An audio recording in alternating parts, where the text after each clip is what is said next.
Hello, welcome to another cosmology talk. Today we have Azadeh Maleknejad, who is a CERN Theory Research Fellow. Today she's talking about inflation and baryogenesis and a few other things related to early universe cosmology. Despite the fact that I want the channel to be a general cosmology channel, this is actually the very first early universe talk we've had. Hopefully we'll be able to have more early universe talks because it's an important part of cosmology. Azadeh, do you want to tell us a little more about what to expect from the talk? Hi, thank you very much for having me. It's great to be here. So today I'm going to tell you if chiral anomaly in inflation can actually generate our universe. So in this paper, by embedding axion inflation in a gauge extension of the standard model, I propose a new framework that can actually provide a common origin for inflation, strial neutrinos as dark matter and the matter asymmetry that we observe today.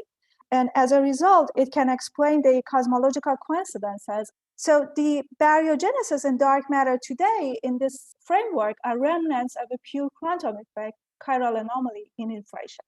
If people who are watching this talk can only remember two things in a few months' time, what two simple things would you want them to be remembering? If gauge fields were active in physics of inflation, they can naturally break CP spontaneously, which is this funny symmetry in nature that can distinguish between particles and antiparticles. That leads to a very rich phenomenology and may lead to a new paradigm for particle cosmology. Of course, the ultimate decision is for nature. This effect will come with the smoking gun, which is in the form of chiral gravitational waves, so it is testable. And I think because it provides a common origin for seemingly unrelated phenomena, it's a beautiful moment.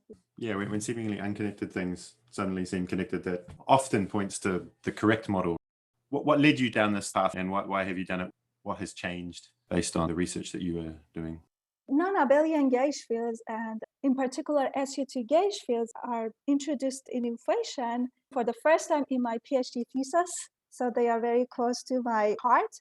At the moment, I was surprised that people focused on only scalar fields, and at that time, the Higgs particle was not even being discovered. So all the standard model that we knew was based on gauge fields and no sign of scalar fields.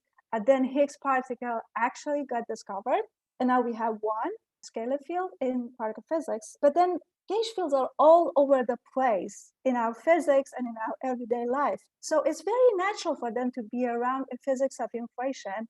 So basically, on and off, I keep getting back to this question that the possible role of gauge fields in inflation in the past 10 years. And then working on that just led to realizing that it could solve these other problems as well. Yeah, that's amazing that this very simple scenario can provide a common mechanism to explain the seemingly unrelated things at the same time.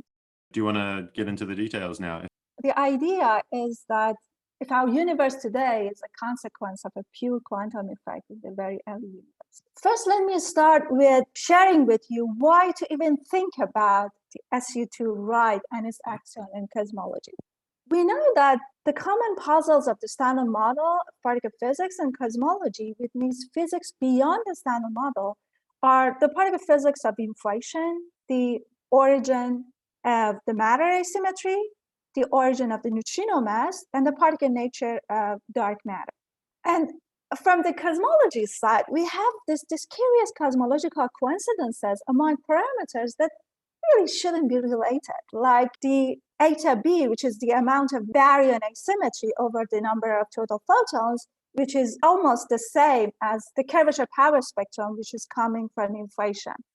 And also omega dark matter is 5 times omega baryons. So that's curious. This is the first time I've ever had the first of those coincidences pointed out to me, that the baryon asymmetry and the inflation power spectrum are almost the same. I recently realized that, and it was kind of interesting that this might actually not be a coincidence. And then the standard model, as a model for particle physics, also faces some conceptual issues. I should warn you that depending on who you talk to, they might think that these are actually issues, or they might just think they're not. I personally think they are. The first one is this ad hoc parity violation in the weak interaction. The fact that all the neutrinos that we know about are just left-handed, And the gauge field that couples to them is W left. It is an SU2 left gauge field that only coupled to left-handed fermions. No sign of W right or right-handed neutrinos, which are basically the mirror image. Also, we have this accidental baryon number minus lepton number group symmetry in nature. And they think it's that all the standard model interactions respect the symmetry. They violate lots of things, but they keep respecting this one. Is it just an accident, or maybe something deeper is there? And then another issue is this vacuum stability problem and the strong CP problem. The vacuum stability problem, that's the Higgs potential, and that it turns over at a very, very large energy. Exactly. So if we increase the energy, at some point, the standard model Higgs potential that we know will get unstable. The question is, if our physics is allowed to get above that energy scale, there's some new physics should be around to fix this issue. And the strong CP problem is that there's a term in the Lagrangian that by all the other symmetries should be there. If it was there, strong physics would violate CP. Strong physics doesn't violate CP, therefore either the term has a very small coefficient or it's not there. Either scenario is curious. Is that right? Yeah, that's kind of a weird thing as well. So the kind of question that I tried to answer in this project was, what do gauge fields do in physics of inflation? And does it come with a cosmological signature so we can test them? And how inflaton and this gauge field, which are supposed to be around in physics of inflation, are connected to the standard model that we know about? And I always, to be honest, I had this question in the back of my mind that, is there a simple, elementary, and minimal setup that can actually solve all of these issues, like 1 to 4 in the cosmology side and 1 to 4 in the particle physics side, and can also explain these curious coincidences? So let's discuss each of these questions. The first one is, what do gauge fields do in inflation? Normal gauge fields, which are not coupled to the inflaton, they do act like radiation, and their radiation decays. So during inflation, that we have this exponential expansion, it means that these gauge fields are exponentially decaying. They're not active or important in inflation.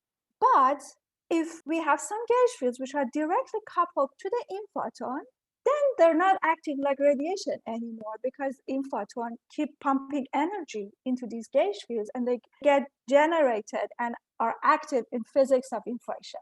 So gauge fields which are coupled to the inflaton can be around and active in physics of inflation. Does it come with a cosmological signature?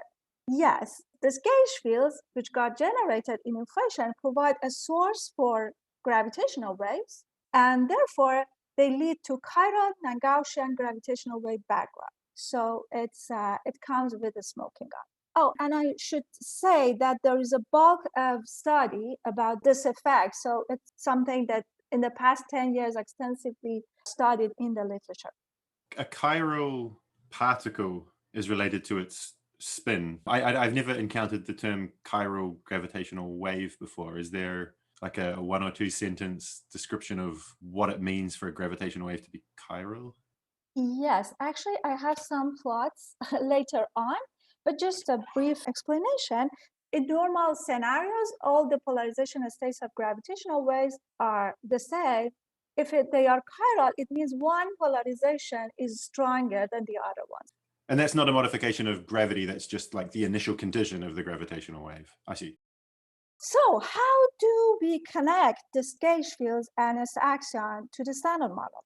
One minimal setup is to extend the standard model gauge symmetry by adding an extra SU2, which is SU2 right, and then couple the axion, the inflaton, to this SU2 right. So now we're talking about a particle physics in which the fermionic sector is extended by having 3 right-handed neutrinos, and also on the top of the SU2 left of the standard model, we have this SU2 right. And that's basically the setup. I will get back to each of these questions and I will give you details. But just as a very like a fun coincidence, it happened that in this very simple extension of the standard model and then embedding the axion inflation in left-right symmetric models for particle physics, something magical happened. And it seems that this setup is a complete beyond the standard model that can solve these issues in the left-hand side, which are the common puzzles of particle physics and cosmology, And at the same time, thanks to the structure of leprous symmetric models that I will tell you later about, it can also solve all of these issues in the particle physics part. And since in this scenario, the dark matter and baryogenesis are both originated from a pure quantum effect in inflation, it can naturally explain this cosmological coincidences as well. The motivation with the SU2 right axion inflation is done, and now we're just having a brief review, a minimal yet very popular setup that can actually explain these issues in the cosmology. So perhaps it's fair to say that the standard model for the particle physics of inflation is based on adding a scalar singlet beyond the standard model to physics, and we normally don't really specify the particle nature of this extra scalar. We call it inflaton, and we assume that the parity and CP are the symmetries of inflation, meaning that the physics of inflation cannot distinguish between a particle and its antiparticle and left-handed and right-handed. Then it has a consequence for a gravitational wave. We know that inflation had this famous prediction that tiny quantum fluctuations in space-time at a very early universe produce this vacuum gravitational waves that stretched by inflation and gets to some very large scale gravitational wave background. The field equation of this gravitational waves, because they are sourceless, is super simple. It's basically box H equals 0. So here we decompose gravitational waves in terms of two different polarization states. And normally people decompose them in terms of plus and cross polarizations. Here I decompose them in terms of their helicities. So one of them is rotating right-handedly and the other one left-handedly. Since these gravitational waves are sourceless in these scenarios, they're basically just vacuum fluctuations. They are unpolarized. Therefore, the plus and minus are acting exactly the same. And the only thing that's actually contributing to these gravitational waves are coming from the Ricci scalar. And the prediction of such setup is nearly Gaussian gravitational wave background. So in this standard paradigm for inflation, the prediction is unpolarized and Gaussian gravitational waves. And then as the origin of the matter asymmetry, thanks God, we know that our universe is highly matter asymmetric. Otherwise, we wouldn't even be here to think about it. And we know that this basically cannot be explained by statistical fluctuations or a matter of initial condition. It must be produced dynamically. And that's the thing that we call baryogenesis. And in order to actually have a baryogenesis scenario, Sakharov found the three necessary and sufficient conditions: the violation of the baryon number, the violation of C, charge conjugation, and CP, and the whole process should happen out of thermal equilibrium. Interestingly, all of these Sakharov conditions are actually satisfied within the standard model, but the prediction of a standard model for the matter asymmetry is super tiny. And therefore, in order to explain the observed value for the matter asymmetry, that also requires physics beyond the standard model. And then a very popular idea for baryogenesis is the so-called leptogenesis, and that's to generate this matter asymmetry first in the leptonic sector, and then by the electroweak sphalerons, we're converting them to the baryonic sector. What is an electroweak sphaleron? So these are these funny transitions that actually change the lepton number and baryon number, because each of these minima has a lepton number in it, and that's how they change it. For this talk, it's only enough to know what is the property of these sphaleron transitions. These are just conserving B minus L, because they are part of the standard model. They conserve baryon minus lepton number. This is the lepton number, the vertical axis, and then the horizontal axis of the baryon number. So the evolution only allowed to be in one of these lines, but conserve B minus L. And then these transitions want to wash out any B plus L. So wherever we are, at the end of the evolution, we should end up in this line, B plus L equals 0. So guess what happened? We have this initial lepton asymmetry, by time evolution, we get to this point, which has some final lepton asymmetry and some baryon asymmetry. So this is basically the idea of baryogenesis via leptogenesis, but how they generate this initial lepton asymmetry. Leptogenesis is based on extending the standard model leptons with 3 right-handed neutrinos. They got generated at some point in the early universe, and in case that the CP violating phases in the neutrino sector are large enough, when they decay to the standard model particles, they provide a net lepton number, which eventually get converted to some baryon number as well. The final baryon asymmetry here is related to this parameter epsilon, which is somehow parameterized the amount of CP violation in the decay of these right-handed neutrinos. And what was the A sphere? This A sphaleron is this factor that basically tells us that with some delta L, how much delta B we generate. So once you have a delta L, the standard model will convert that to delta B. There's no new physics going in to do that. And the efficiency factor is something just of order 1? The efficiency factor is something related to the details of the mass of the stride neutrinos and their interaction with the leptonic sector. So basically, this efficiency factor and this epsilon are very important for us to explain the final baryon asymmetry. It is, we normally assume that they are large enough to explain the observed value. But here, since you mentioned no new physics, the thing is that for generating delta L, we need the new physics, which is this right-handed neutrinos.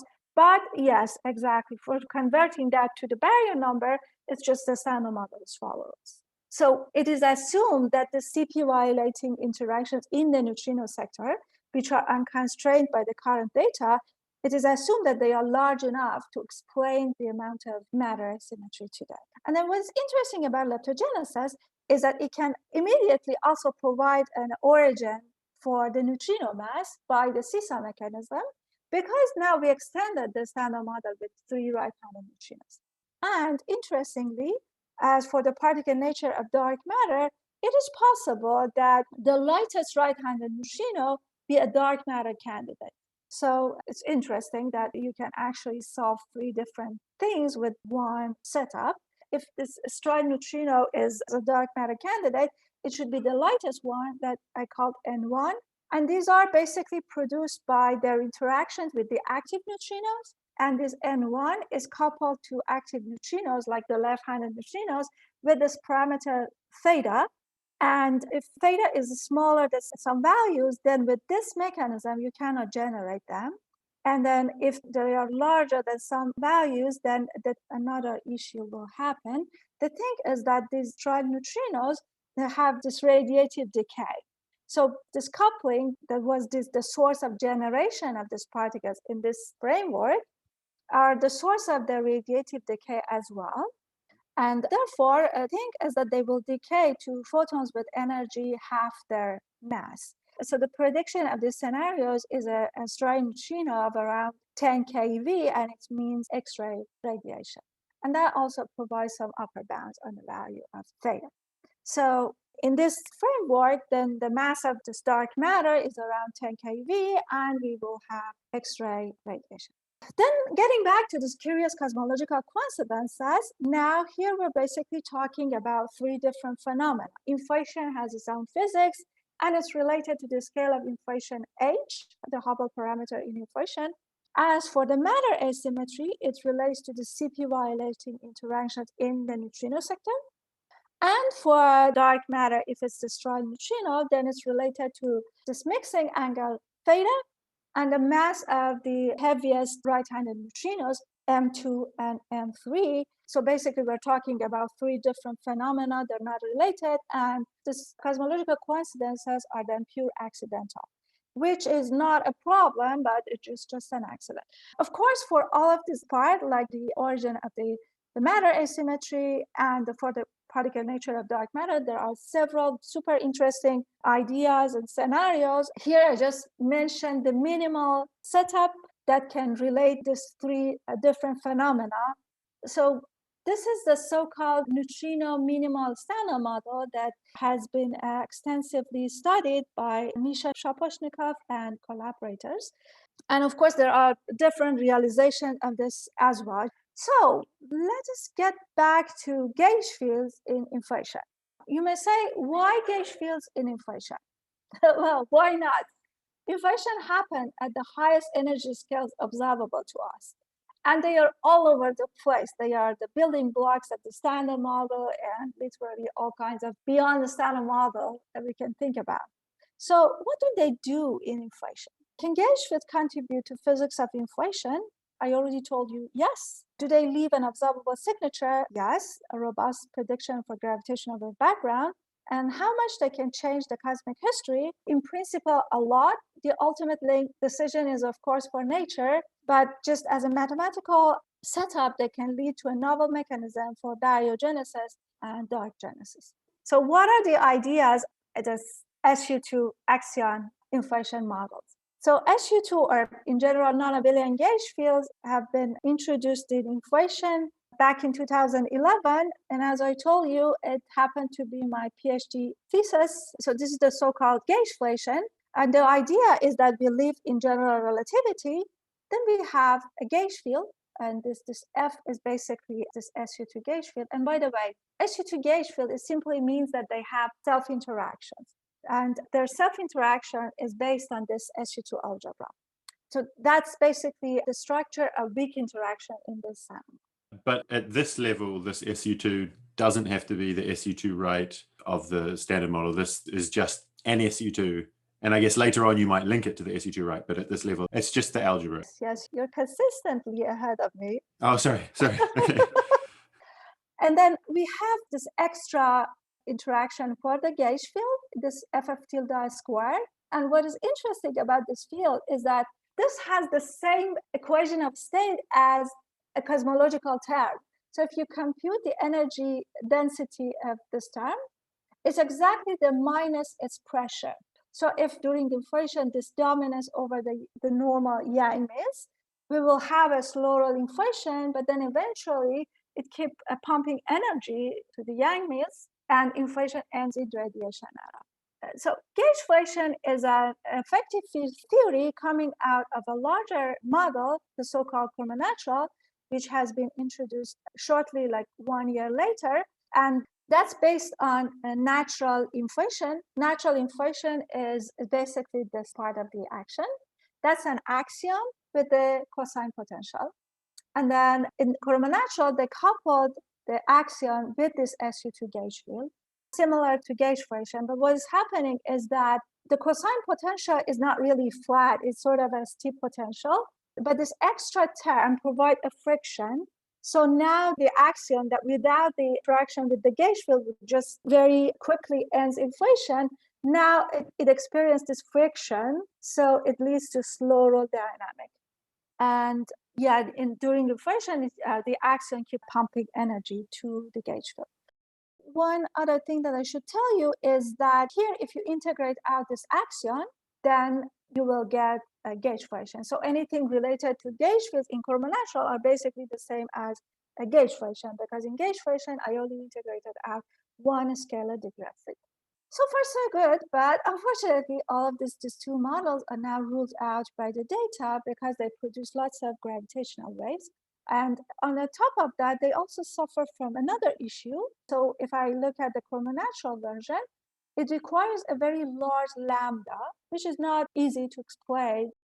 Inspired by these two original models, several different SU2 axion inflation models have been studied and explored in the literature that can actually fix that issue.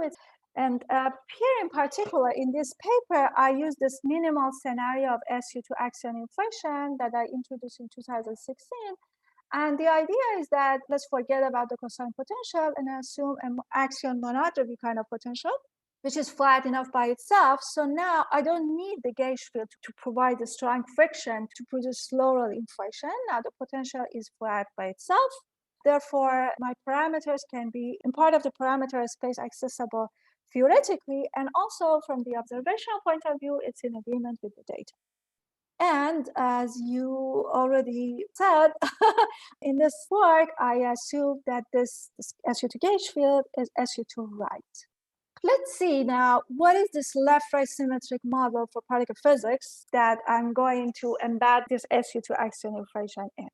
The left-right symmetric model for particle physics has been first introduced by Patti and Salom to try to actually get rid of this ad hoc parity violation in the standard model, which, as you know, at first led to very heated discussions and arguments that why nature should be this weak left-handed thing. So how you can add SU2 right to the standard model? It's not enough to just add SU2 right. It has some consequences for the U1 hypercharge. So now you have to replace that with a U1 B minus L. Remember that issue with the standard model, it has this accidental B minus L symmetry. So now here it's not an accident anymore because they upgrade B minus L to a gauge symmetry. So it's super, super nice. And then the fermionic sector, they extended that with 3 right-handed neutrinos. And in the Higgs sector, they have some extra pieces to actually provide a richer symmetry breaking structure, because now you need a new fundamental scale in your physics. At some point, this SU2 right should be broken. And this extended Higgs sector actually provides us with a consistent mechanism to do that. So the Higgs sector is no longer a scalar, or it is a scalar, but it has all of these symmetries that you've listed on the left? So these are just scalars, but funny scalars. So comparing to a standard model Higgs, which is a scalar, which act like a SU2 left doublet, this phi should transform exactly the same under SU2 right as well. So whatever it was with the standard model SU2 left, it should transform with SU2 right the same way. And these two are a funny thing. And what is good about having a triplet is that they can provide Majorana masses for the star neutrinos. So delta R and delta L are 2 separate new particles. Yes. So now we have this amazing setup, and you notice that you see lots of giants of the fields of particle physics working on this scenario. I really like it personally. It's minimal yet very beautiful. So now what I added to this particle physics model is to introduce an axion as the inflaton, which is coupled to SU2 right, this funny extra gauge field. So now let's see what's happening for issues. I dropped the strong forces. We're just talking about the SU2 left, SU2 right, and this U1. Yeah, and then we have the SU2 axion inflation model. Now let's see how they can fix these issues. What's interesting about left-right symmetric model is that they actually predicted the massive neutrinos way before the observation, because it can naturally provide a seesaw mechanism. And as for the particle nature of dark matter, we can assume that's the right-hand neutrinos, and it can actually solve these conceptual issues with the anomaly. Then this extra interaction with the axion can provide a complete particle physics for inflation. It can explain the origin of the matter asymmetry, and it provides a new mechanism for producing the right-handed neutrinos. And because it's just a common origin for these issues, it can explain this curious cosmological coincidences. The axion in this axion inflation model, is that the strong CP problem axion, or is that just a different axion? Because I see you say it solves the strong CP problem. So is that because this is that axion, or is that coming out differently? Very good question. Actually, no, the left-right symmetric scenario can solve the strong CP problem without an axion. And the reason is that the CP was the symmetry of the scenario to begin with. So at some point, even this SU2 right is spontaneously violated, but it has its own effect on the possible interactions, and therefore it explains the lack of this interaction in the strong sector. This axion that I added here is an axion-like particle, which you can call it SU2 right axion, because it's not coupled to strong. So now, getting back to your question about this extra Higgs field, why we need them, at some point, the gauge symmetry is larger comparing to the standard model. We have this extra SU2 right, And then our normal U1 is now U1B minus L. At some point, one of those delta fields, which were this funny triplets, will get spontaneously broken, and it will give mass to SU2 right field and also the right-hand neutrinos, and it will break this extended gauge symmetry to the standard model one. And then the rest of the story. So at some point, we have the weak scale during which the Higgs biduplet will continuously broken, and it will break this to SU3 times U1 of magnetism. And eventually, at some point, the strong forces will get locked inside the nuclei, and we will have the last phase transition. Is the first spontaneous symmetry breaking mathematically more or less the same as the second one, because you've got an SU2 cross U1 that emerges as just a new U1? Yes. So basically, you use the same equations here as well. So, and then this first phase transition can happen before or after inflation, but I realized that for this setup to work, it's way easier if it's happened shortly after inflation, because it gives me a larger parameter space. So now let's go to gauge field production by the axion. So here we have lots of gauge fields. The normal gauge fields are just acting like radiation in inflation. So they are inactive and unimportant, but this SU2 right, which is coupled to the axion, and it will get generated during inflation. So this is the field equation of this SU2 right here. Don't get scared by too many terms, it's just super simple. I decompose the gauge fields into two different polarization states, the same as left-handed and right-handed fields. And this is the field equation for these two different polarization states. As you see, the effective frequency squared depends on the polarization state of the mode, and it means it is chiral. This delta C is basically this parameter, and notice that it's proportional to phi dot, which is the time derivative of the axion. So if our axion is positive or negative, this parameter delta C can be positive or negative. So for example, if delta C is positive, we are in this red slow roll trajectory with positive phi, and there is a parity conjugated version of that, which is just this blue one, in which delta C is negative. So let's assume that delta C is positive. So now what's happening is that for the minus helicity state, the effective frequency squared is just a normal thing. So it's a normal field. What is omega k here? Omega k is just a normal thing. So it's k squared plus some interactions of the order h squared. So now let's assume that delta C is positive. And what's happening is that the negative polarization state has a normal frequency. And here I showed in this white box in the right-hand side, we have B minus in dashed black. You see the orange shaded area is deep inside the horizon, and this mode is basically a quantum fluctuation. At some point, it will cross the horizon, and after horizon crossing, like any vector field, will decay. But the plus helicity state gets a negative effective frequency squared at some point around the point of horizon crossing. And it means a short phase of tachyonic instability, during which we have particle production. I showed B plus in red. You see again deep inside the horizon, it's just like a vacuum fluctuation. At some point, it have this tachyonic instability, and it gets produced around the horizon, but eventually, because in this effective frequency, it's simply a gauge field, it will eventually decay after horizon crossing. But it produces particles, like chiral gauge fields around horizon. And this particle production is super interesting. Now, comparing to standard scenarios in which we didn't have any gauge fields around the physics of inflation, primordial gravitational waves were just quantum fluctuations, like vacuum fluctuations, and the field equation was simply box H equals 0.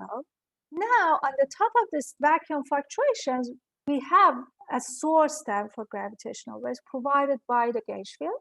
So now in the right-hand side, we have a source, and this source is chiral, as we just saw, and also it's non-Gaussian because this SU2 gauge fields are self-interacting.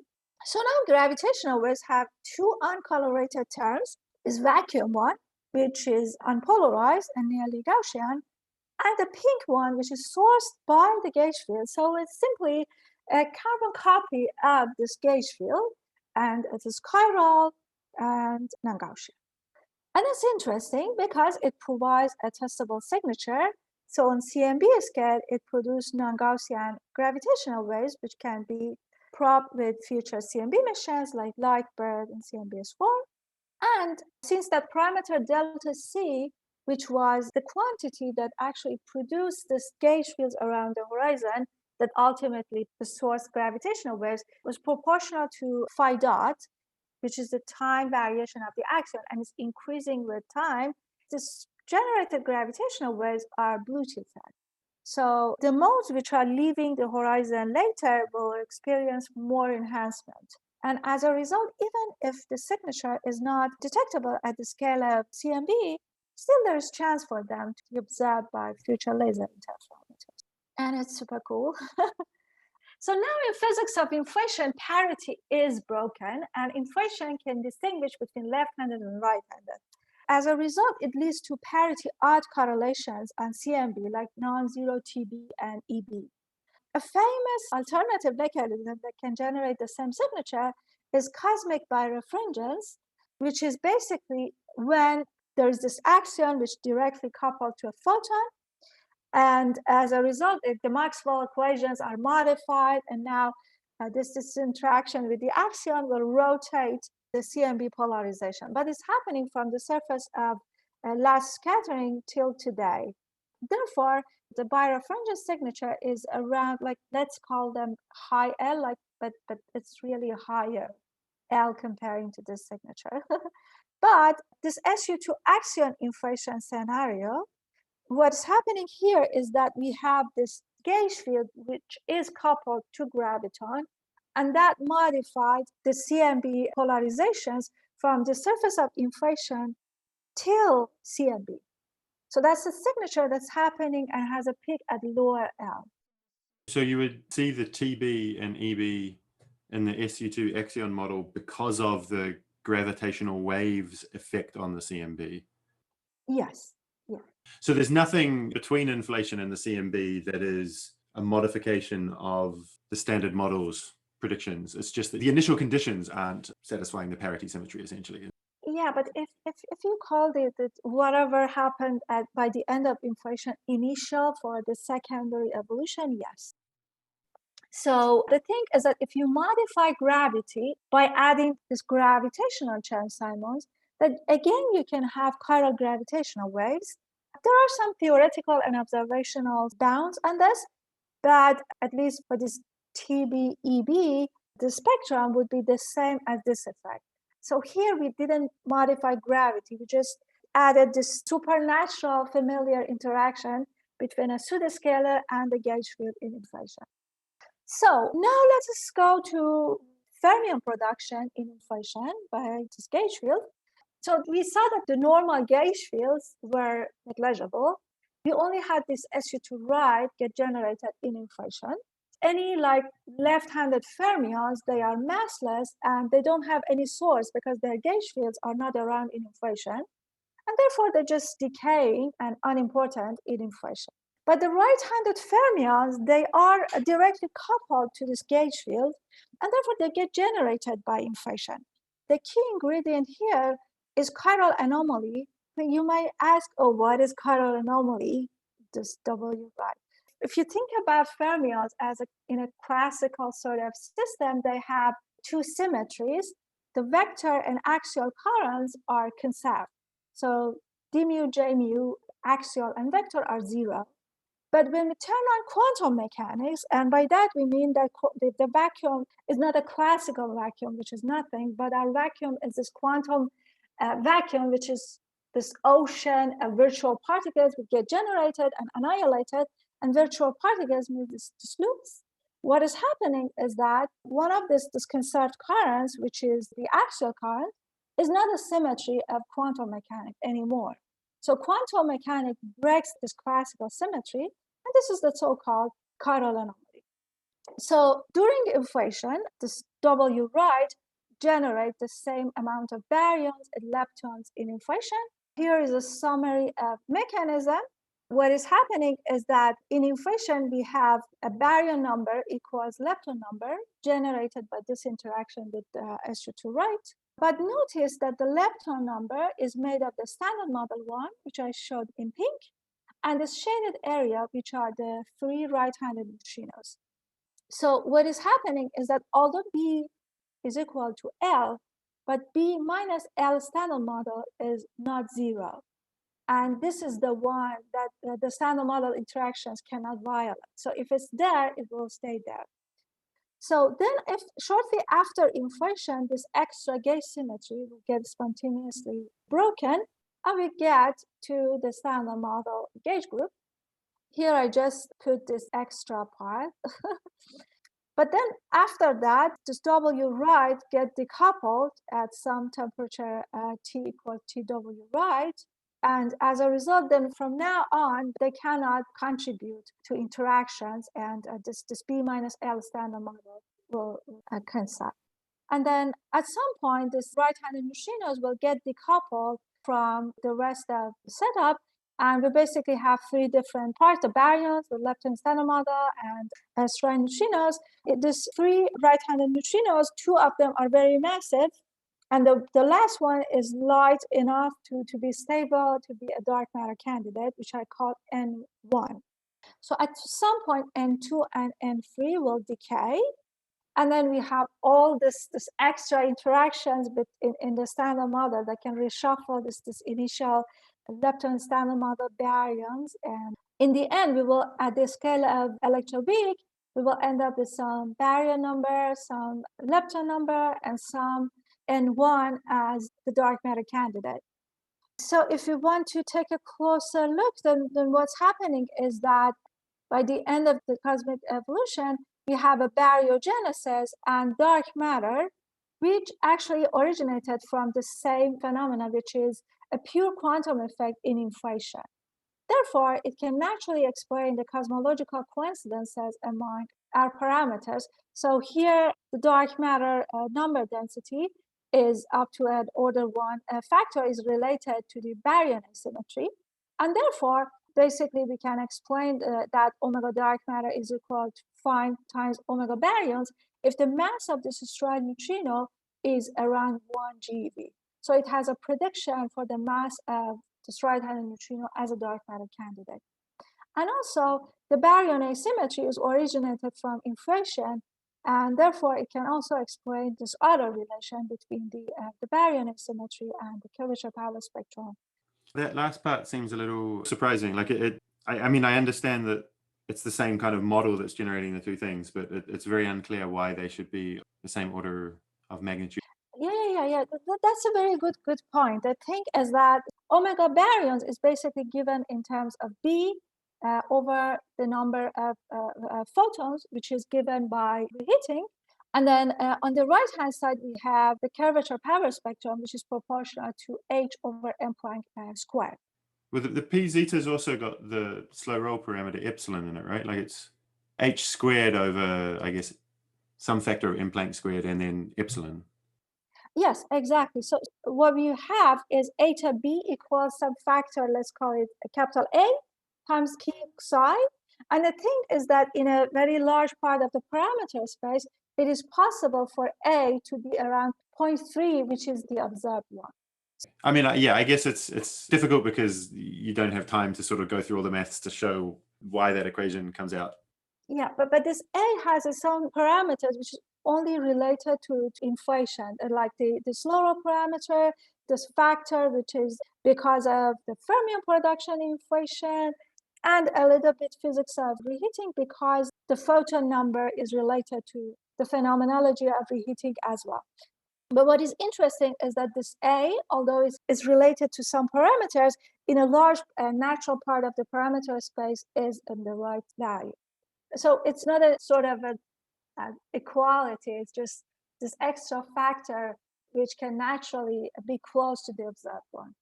So now let us just compare this minimal setup that I told you and was based on the comments model for particle cosmology and then compare it with the scenario that we just discussed. So in this minimal setup, we have the inflation particle physics is merely assumed that's made of scalar symbols beyond the standard model. And normally we don't specify the exact connection between this scalar and the standard model of particle physics. Since gravitational waves are sourceless in physics of inflation, they predict unpolarized Gaussian gravitational wave background.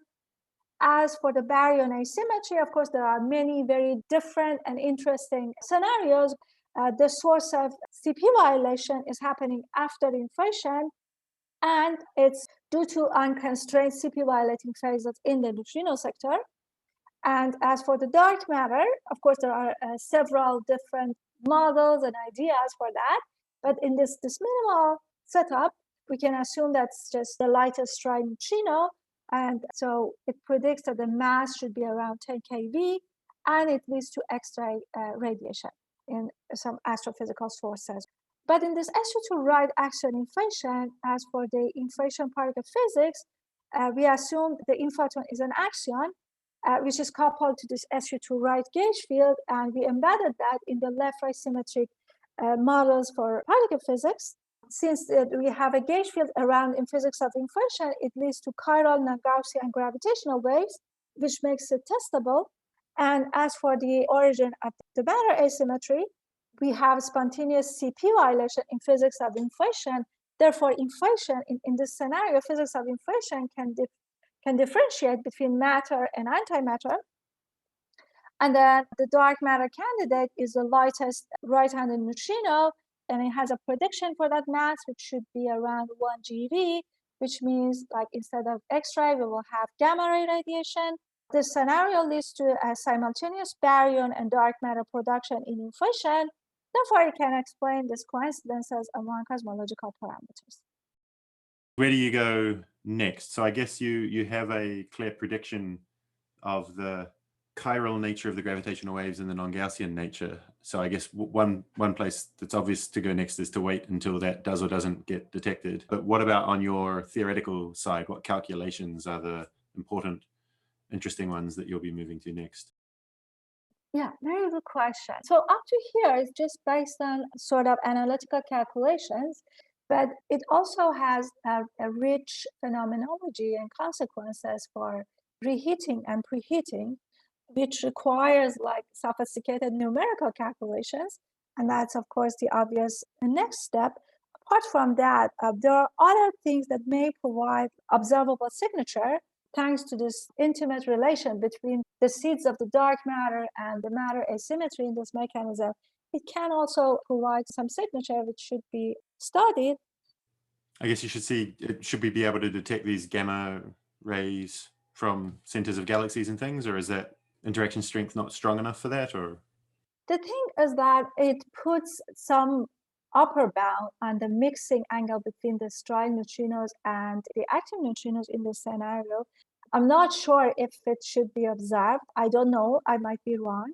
Well, that's something to look into then, I guess. Yes, but what is interesting is that unlike the other scenarios, we don't really need this mixing angle to be larger than some amount to produce this dark matter, just another mechanism.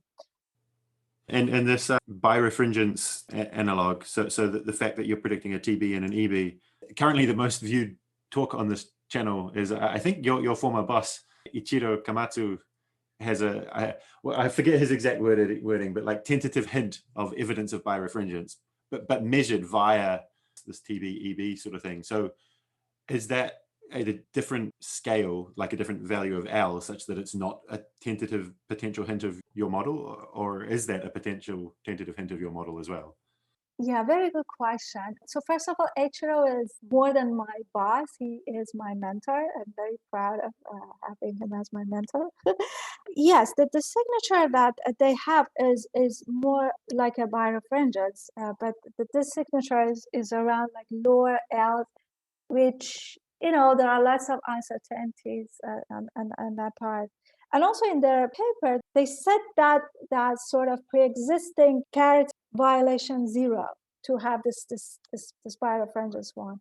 But in principle, it seems to me that the same technique can also find this one, but I don't know if it's observable.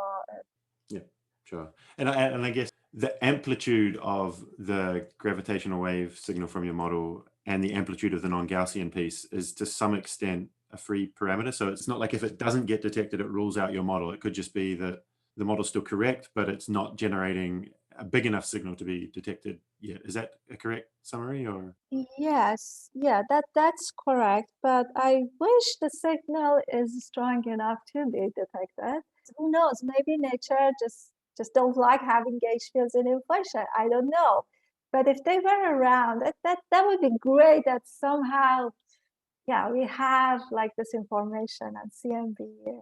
Everyone would love to have a smoking gun from a particular model of inflation, because otherwise inflation's predictions are a bit too generic. It's Gaussianity and adiabatic and all of these things that make you think that inflation is probably correct, but there's no smoking gun. So if a specific model can come up with a smoking gun prediction that then gets observed, that would be extremely beneficial to the community. So I guess fingers crossed. Yeah, and on the top of that, there is talking about like one of the mysterious discrete symmetries of nature, CP. And that would be great if that's true. If nature actually used this mechanism, it means that CP is spontaneously violated in physics of inflation, and C and B photons know about that secret. You know, that's amazing. Cool. Okay, so the final question. Outside of your own research, what do you think is the most interesting thing in cosmology at the moment? I'm very interested in knowing how we can constrain beyond standard model and like some hints of quantum gravity with cosmology. What do you think are the most plausible observational ways that might happen in the near to intermediate future? I guess neutrino mass is one, but other than that, what is this? There's nothing guaranteed that we'll be able to detect beyond the standard model. It seems like there's lots of potential in gravitational wave astronomy. So that's the obvious answer. But then out of the field of cosmology, what I'm really excited and interested in physics of black holes. Thank you everyone for watching. If you like this, please do subscribe and click the bell if you want to be notified of new videos, and click like to help with YouTube algorithms, and share the channel with your colleagues. If you have any questions or suggestions, leave a comment. And other than that, thank you again, Azadeh, for the great and interesting talk. Thanks for having me, Sean. It was great to talk with you.